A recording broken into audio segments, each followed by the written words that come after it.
தேவனுக்கு மகிமை உண்டாவதாக. கர்த்தர் நல்லவர். ஹல்லேலூயா. காலை வேளையிலே நம்மை கொண்டு வந்திருக்கிறார்.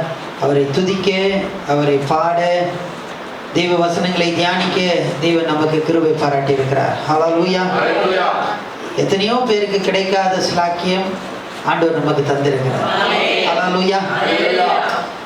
வேதத்திலே வாசிக்கிறோம். 1 பேதுரு புத்தகம் எடுத்து வாசிக்க வேணாம். 4ஆம் அதிகாரத்தினுடைய 7ஆம் வசனம் இப்படி சொல்லுது: எல்லாவற்றிற்கும் முடிவு சமீபமாக இருக்கிறது. ஸோ எல்லாத்துக்கும் முடிவு. இப்போ இந்த டிவோஷனுக்கு கூட என்ன இருக்குது? முடிவு சமீபமாக இருக்குது. ஸோ இன்னும் 2 நாட்கள் இருக்கிறது என்று நினைக்கிறேன். ஸோ நீங்கள் எல்லாரும் வாருங்கள், நம்ம எல்லாம் ஒன்றாக இணைந்து வர தடைப்பட்டவர்களுக்கு ஞாபகப்படுத்துங்க. எல்லாரும் இணைந்து நாம் காலை வேளையிலே கர்த்தரை நோக்கி பார்க்கலாம். ஹல்லேலூயா. கர்த்தர் நல்லவர். தொடர்ச்சியாக நாம் தியானிக்கிறதான கலாத்தியருக்கு எழுதின நிருபம் 5ஆம் அதிகாரத்தை நாம் எடுத்துக்கொள்ளலாம். கலாத்தியருக்கு எழுதின நிருபம் 5ஆம் அதிகாரத்தை நாம் திருப்பிக் கொள்ளலாம். இந்த 5ஆம் அதிகாரத்திலே பரிசுத்த பவுல் நாம் எப்படிப்பட்டவர்களாய் இருக்கிறோம், நாம் எப்படிப்பட்டவர்களாய் இருக்கிறோம், வேறு வார்த்தைகளை சொல்ல வேண்டும் என்றால், நீ எப்படிப்பட்டவனாய் இருக்கிறாய், நான் எப்படிப்பட்டவனாய் இருக்கிறேன் என்று பரிசுத்த பவுல் அநேக காரியங்களை இந்த இடத்திலே, இந்த அதிகாரத்திலே சொல்லுவதை பார்க்கிறோம்.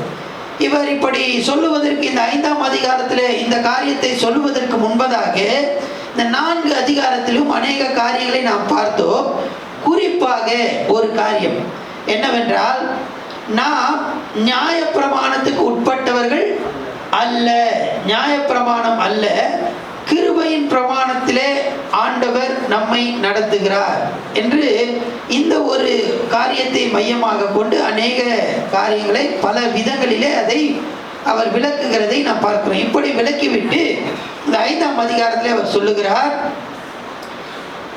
நீங்கள் எப்படிப்பட்டவர்களாய் இருக்கிறீர்கள். வாசிக்கலாம். 1ஆம் வசனத்தை வாசிக்கலாம். ஆனபடியாலே நீங்கள் மறுபடியும் அடிமைத்தனத்தின் நுகத்துக்குட்படாமல் கிறிஸ்து நமக்கு உண்டாக்கின சுயாதீன நிலைமையிலே நிலை கொண்டிருங்கள். நிலை கொண்டிருங்கள், நிலை கொண்டிருங்கள் என்று இங்கே சொல்லப்பட்டிருக்கிறது. அந்த நிலை கொண்டிருங்கள் என்ற காரியம் என்னவென்றால், நீங்கள் எப்படி நிற்கிறீர்கள். ஆங்கிலத்தில் ஸ்டாண்ட் என்று தான் சொல்லப்பட்டிருக்கு. நிலைத்திருப்பது என்பது நீங்க எப்படி நிற்கிறீங்க. இவங்க எப்படி நின்று கொண்டு இருக்கிறார்கள் அப்படின்னு சொன்னா, வாசிக்கலாம் அந்த வசனத்தை. 1ஆம் வசனம். நீங்கள் மறுபடியும் அடிமைத்தனத்தின்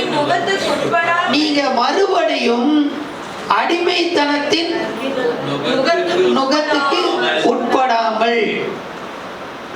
அடிமைத்தனத்தின் நுகம், அது இவங்க மேல நுகம் என்றால் நமக்கு எல்லாருக்கும் தெரியும். நுகம் என்பது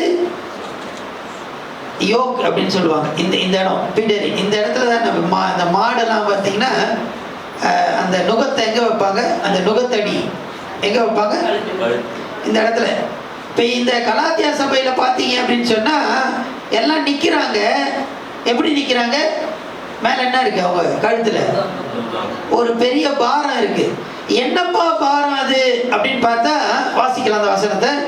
ஆனபடியினாலே நீங்கள் மறுபடியும் அடிமைத்தனத்தின் நுகத்துக்கு உட்படாமல் கிறிஸ்து நமக்கு உண்டாக்கின சுயாதீன நிலைமையிலே நிலை கொண்டிருங்கள்.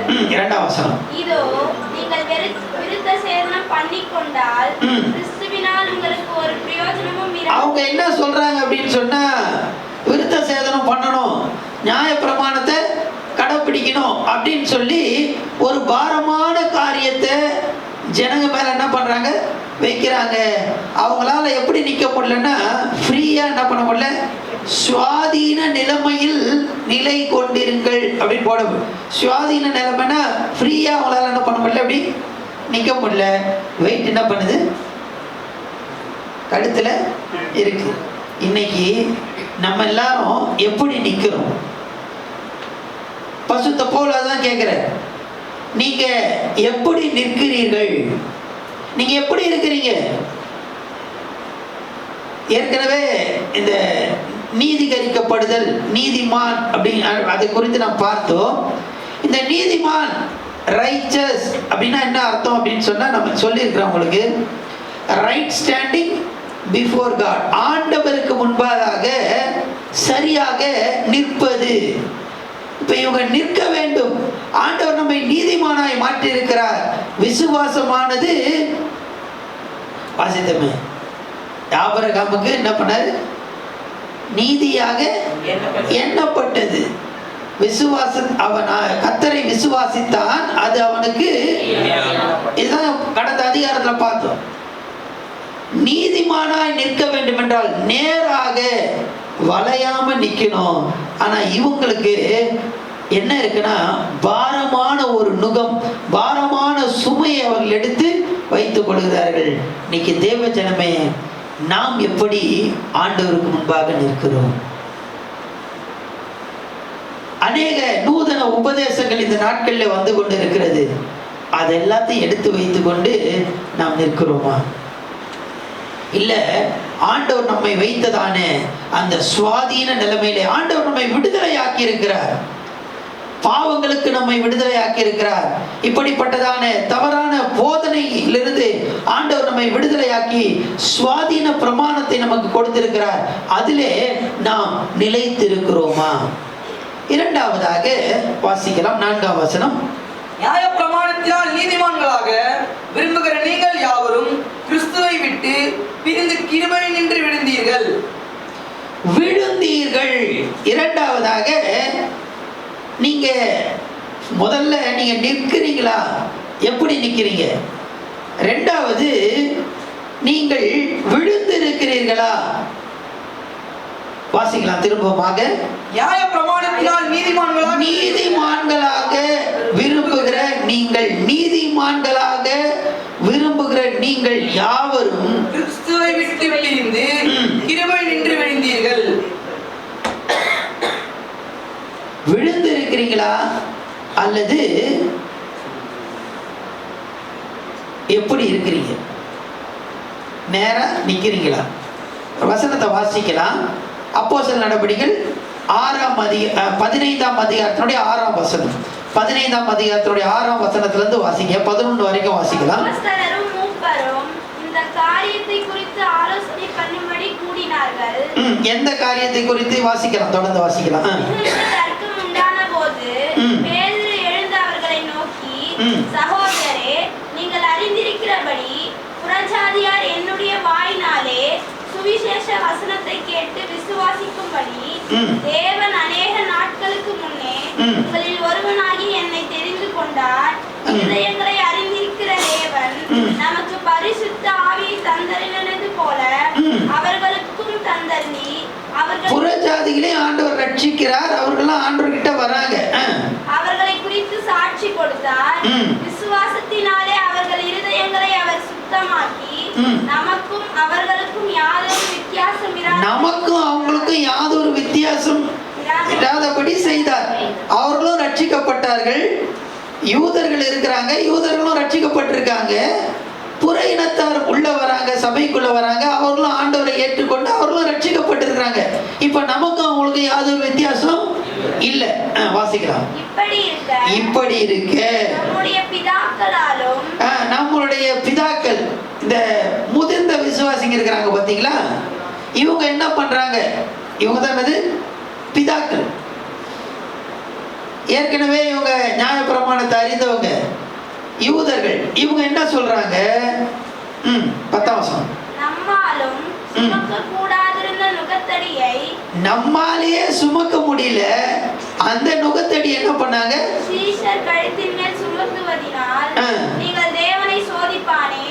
இப்ப எடுத்து யார் மேல வச்சுட்டாங்க? ஏற்கனவே உங்களால என்ன பண்ண முடியல, சுமக்க முடியல.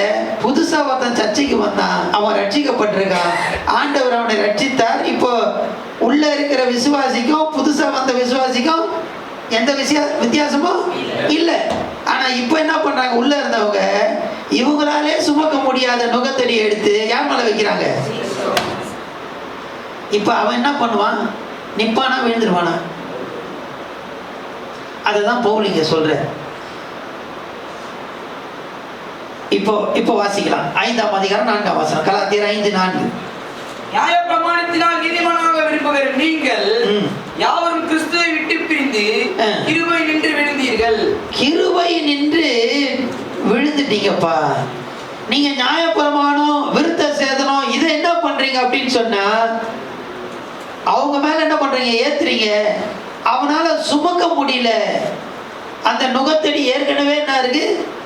வெயிட்டா இருக்கு. அவனால நிக்க முடியல. இப்ப என்ன பண்றான்னா அவன் விழுந்து போகும். தேவஜனமே, நாம் நிற்கிறோமா? நேராக நாம் நிற்கிறோமா? இரண்டாவது, நாம் விழுந்து போகிறவர்களா இருக்கிறோமா? கொஞ்சம் நம்ம யோசித்து பார்க்கலாம்.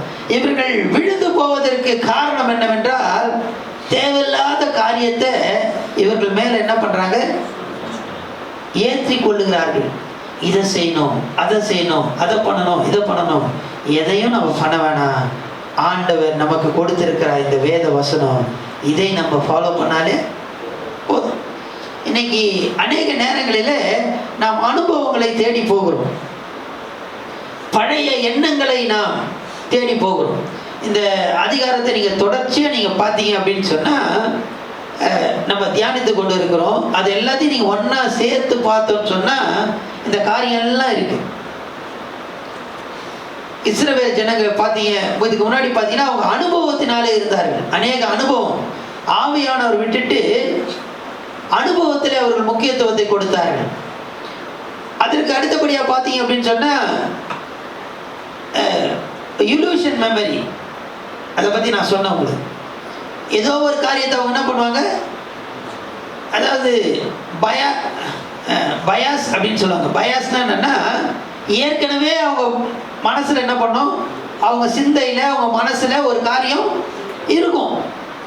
அதை வச்சுக்கிட்டே என்ன பண்ணுவாங்க, இருக்கிற காரியத்தெல்லாம் பார்ப்பாங்க. அதை நம்ம ஊரில் சொல்லுவாங்க பார்த்தீங்களா, ஏதோ ஒரு கருப்பு கண்ணாடியை போட்டுட்டு பார்த்தா எல்லாமே எப்படி தான் தெரியும். அது மாதிரி இவங்க என்ன பண்றாங்கன்னா, மனசுக்குள்ள ஆல்ரெடி என்ன இருக்கு, ஒரு காரியத்தை வச்சுக்கிட்டு அது கூடவே எல்லாத்தையும் பார்ப்பது. இவங்க இப்படி செய்கிறதுனால அந்த வேத வசனம் இருக்கு.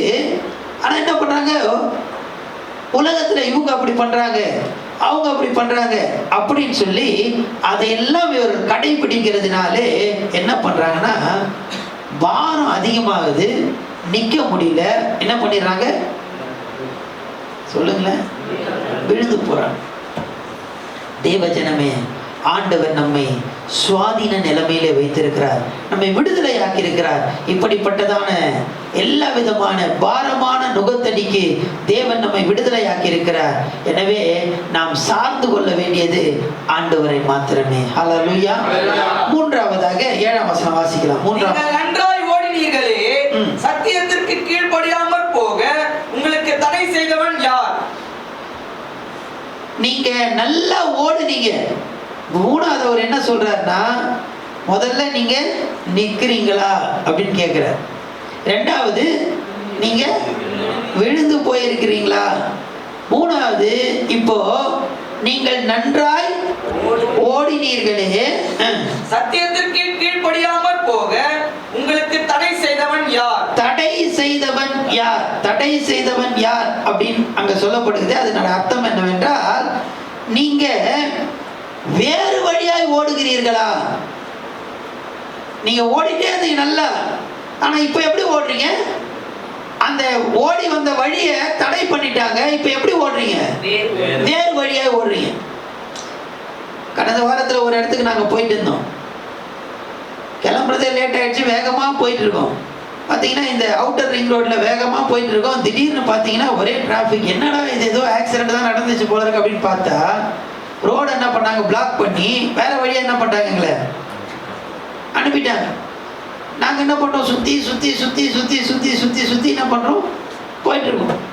நாங்க போக வேண்டிய வழி என்னது, நேரா போனோம். அது மாதிரி இவங்க நேரா போக வேண்டியது, நல்லா ஓடுறாங்க. ஆனா என்ன ஆச்சுன்னா, திடீர்னு ஒரு தடை வந்து விட்டது. இப்ப நேரா போறவங்க என்ன பண்றாங்கன்னா வேற வழியா ஓடிடுறாங்க.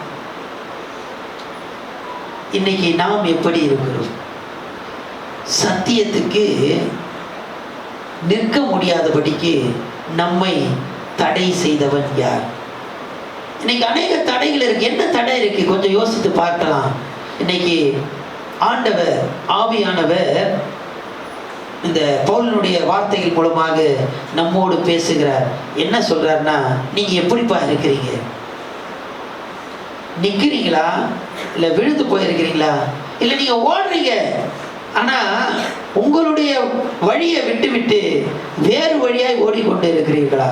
நீங்கள் எப்படிப்பட்டவர்களாய் இருக்கிறீர்கள்? அடுத்தபடியாக 9ஆம் வசனத்தை வாசிக்கலாம். 9ஆம் வசனம், புளிப்புள்ள கொஞ்சம் மாவானது பிசைந்த மாவு அனைத்தையும் உப்ப பண்ணும். நீங்கள் போதும் போதும் போதும். புளிப்புள்ள மாவானது பிசைந்த அனைத்தையும் உப்ப பண்ணும். நம்ம எல்லாருக்கும் நல்லா தெரியும். இப்போ பார்த்தீங்கன்னா அதிகமாக சேல்ஸ் ஆகுது என்னது? ஆமாம், எல்லாத்துலையும் என்னதான். இப்போ இந்த மாவு பார்த்தீங்கன்னா கடையில் போய் நீங்கள் மாவு வாங்கினீங்கன்னா அவன் கேட்பான், இப்போ சுடுறதுக்கா காலையில் சுடுறதுக்கா? அப்படி தானே கேட்குறாங்க. பாருங்க, அது ஒன்று வந்து புளிச்சமா, இன்னொன்று புளிக்காத.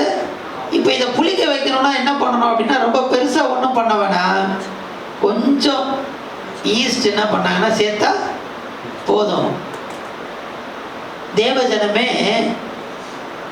நம்மளுடைய வாழ்க்கையில கூட ஒரு சின்ன புளித்தமா வந்துச்சுன்னா மொத்தத்தை என்ன பண்ணிடும்? கெடுத்து போடும். வேதத்துல 2 விதமான புளித்தமா இருக்கிறது. ஆண்டவர் இங்க சொல்றதான, இங்க கலாத்தியர்ல வாசிக்கிறது, ஆண்டவர் சுட்டி காட்டுறதான அந்த புளித்தமா என்பது ஆண்டவருக்கு பிரியமில்லாத காரியம், தவறான போதனைகள். வாசிக்கலாம், மத்தேயு 16 6ஆம் வசனத்திலிருந்து வாசிக்கலாம். மத்தேயு 16 6ஆம் வசனத்திலிருந்து. இயேசு அவர்களை நோக்கி, பரிசேயரே சதுசேயரே என்பவர்களின் புளித்த மாவை குறித்து, பரிசேயர் சதுசேயர் என்பவர்களுடைய புளித்தமா எச்சரிக்கையாயிருங்கள் என்றார். எச்சரிக்கையாயிருங்கள். வாசிக்கலாம், கொஞ்சம் வேகமா வாசிங்க. அப்பங்களை கொண்டு வராதபடி இப்படி சொல்லுகிறவர் என்று அவர்களுக்கு தங்களுக்குள்ளே யோசனை பண்ணி கொண்டார்கள்.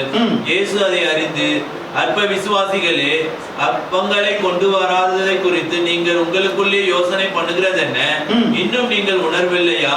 5 அப்பங்களை 5000 பேருக்கு பகிர்ந்ததையும் மீதியானதை எடுத்ததையும், எத்தனை கூடை நிறைய எடுத்தீர்கள் என்பதையும், 7 அப்பங்களாக 4000 பேருக்கு பகிர்ந்ததையும் மீதியானதை எத்தனை கூடை நிறைய எடுத்தீர்கள் என்பதையும் நீங்கள் நினைவு கூறாமல் இருக்கிறீர்களா?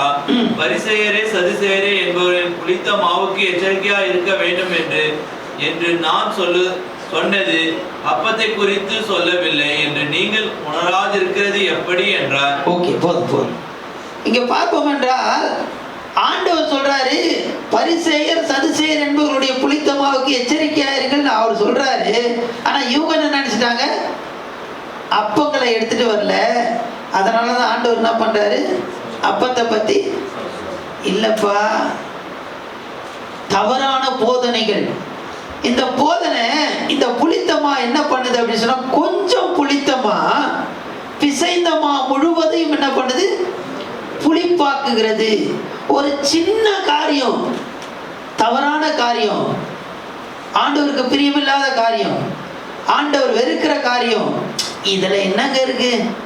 எல்லாரும் பண்றாங்க, அவங்க கூட பண்றாங்க, அந்த பாஸ்டர் கூட பண்றாருங்க, அவங்க பாஸ்டர் பையன் கூட என்ன பண்றது? அதெல்லாம் இருக்கட்டும், நம்ம மற்றவங்களை என்ன பண்ண வேண்டாம், பார்க்க வேண்டாம். சின்ன காரியம் நம்முடைய வாழ்க்கைக்குள்ள வந்துச்சு அப்படின்னு சொன்னா பிசைதமா நம்முடைய வாழ்க்கை முழுவதும் அது புளிப்பாக மாறி போய்விடும். நீங்கள் எப்படி இருக்கிறீர்கள்? நீங்க நிக்கிறீங்களா? இல்ல விழுந்து போயிருக்கிறீங்களா? இல்ல நல்லா ஓடிட்டு இருந்தீங்க, இப்ப வேறு வழியா ஓடிட்டு இருக்கீங்களா? இல்ல உங்களுக்குள்ள புளித்தமா காணப்படுகிறதா? அடுத்தபடியாக வாசிக்கலாம், 13ஆம் வசனம் 14ஆம் வசனம். சகோதரரே, நீங்கள் சுயாதீனத்திற்கு அழைக்கப்பட்டீர்கள்.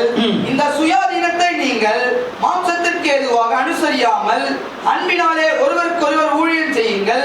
உன்னிடத்தில் நீ அன்பு கூறுவது போல பிறனிடத்திலும் அன்பு கூறுவாயாக என்கிற இந்த ஒரே வார்த்தையிலே நியாயப்பிரமாணம் முழுவதும் நிறைவேறும். அடுத்தபடியாக நாம் அடுத்தவர்களுக்கு சேவை செய்கிறோமா? சபையில் எல்லாரும் இருக்கிறோம், சபைக்கு வரோம், ஆண்டவரை துதிக்கிறோம், ஆமென்னதும் என்னது ஆளு காணாம போறாங்க. ஒருத்தர் ஒரு பாஸ்டர் கிட்ட கேட்டாங்களாம், அவங்க விசுவாசி எப்படிங்கன்னு.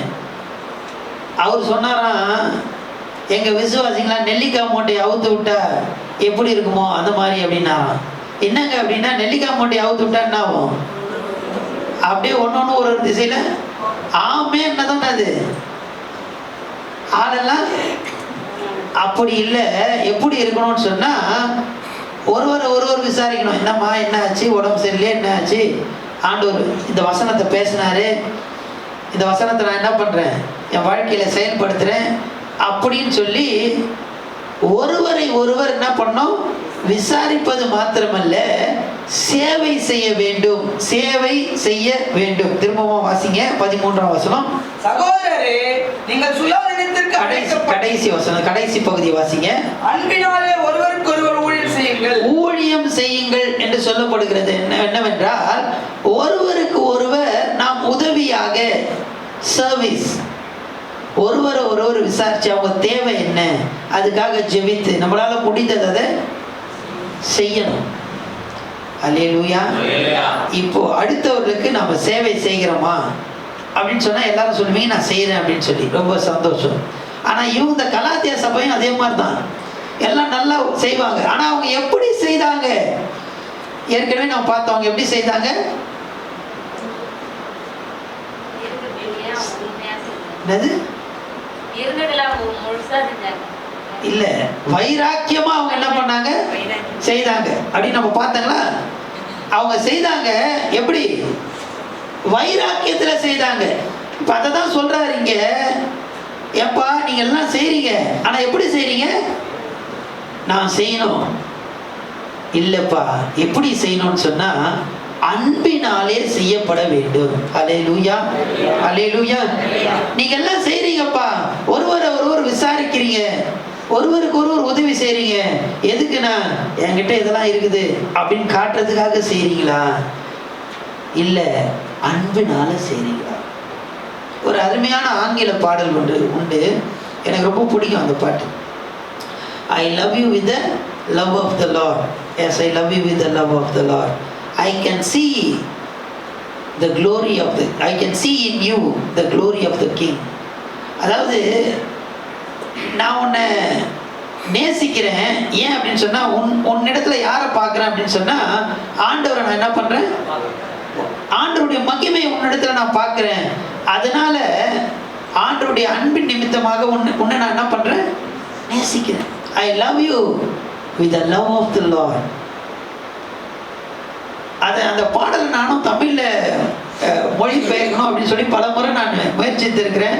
பல பேர்கிட்ட அதை பத்தி நான் பேசி கூட இருக்கிறேன். ஒரு அருமையான ஒரு ஆங்கில பாடல், ரொம்ப பெரிய பாடல், ரொம்ப சின்ன பாடல். நாம் அன்பினாலே காரியங்களை செய்கிறோம். உண்மையா அடுத்தவங்க கிட்ட ஆண்டவருடைய மகிமையை நீங்க பார்த்தீங்கன்னு சொன்னா, நம்மளால உதவி செய்யாம இருக்க முடியாது. ஹல்லேலூயா, ஹல்லேலூயா. தேவஜனமே, நீங்கள் எப்படி இருக்கிறீர்கள்? நான் எப்படி இருக்கிறேன்? கடைசியா இந்த 2 அதிகாரங்களை நான் தியானித்துக் கொண்டு இருக்கிறேன். ஆண்டவர் என்னோட அநேக காரியங்களை இடைப்பட்டு கொண்டே இருக்கிறார். இந்த டிவோஷன் ஆனது எல்லார காட்டிலும் எனக்கு அதிக பிரயோஜனமாக இருக்கிறது. நான் ஊழியம் செய்கிறேன், நான் சேவை செய்கிறேன். எப்படி நான் செய்கிறேன்? அன்பினாலே நான் செய்கிறேனா? நேரம் கடந்து போயிடுச்சு. கடைசியாக ஒன்று 16 to 26 வசனம் வரைக்கும் வாசித்தோம்னு சொன்னா, 16 to 26 10 வசனங்களை வாசிக்கிறதுக்கு நேரம் இல்லை.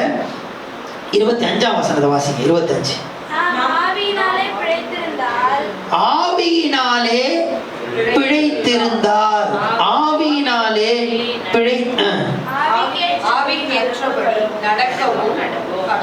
ஆவிக்கேற்றபடி நடக்கவும் கடவும். 17ஆம் வசனத்தை வாசிங்க.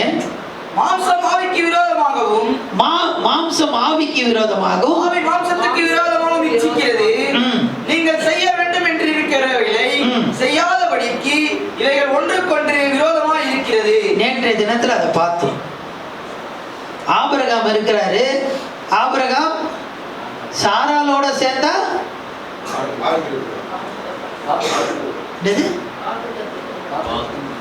வாக்குத்தத்தத்தின் பிள்ளை.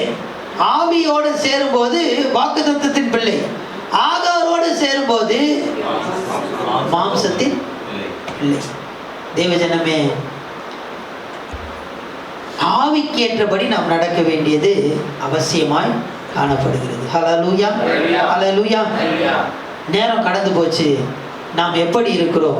ஆவினாலே நடத்தப்படுகிறோம். ஆவியிலே நான் நடக்கிறேனா? இந்த பகுதியை நீங்கள் வீட்டில் போய் வாசித்து பாருங்க.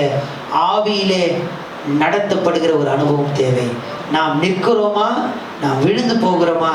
நாம் வேறு வழியாய் ஓடிக்கொண்டிருக்கிறோமா? புளித்த மாவோடு நான் இருக்கிறேனா? அன்பினால் நான் செயல்படுகிறேனா? ஆவியினால் நான் நடத்தப்படுகிறேனா? எப்படி நான் இருக்கிறேன்? கண்களை மூடி கர்த்தரை நோக்கி நான் பார்க்கலாம்.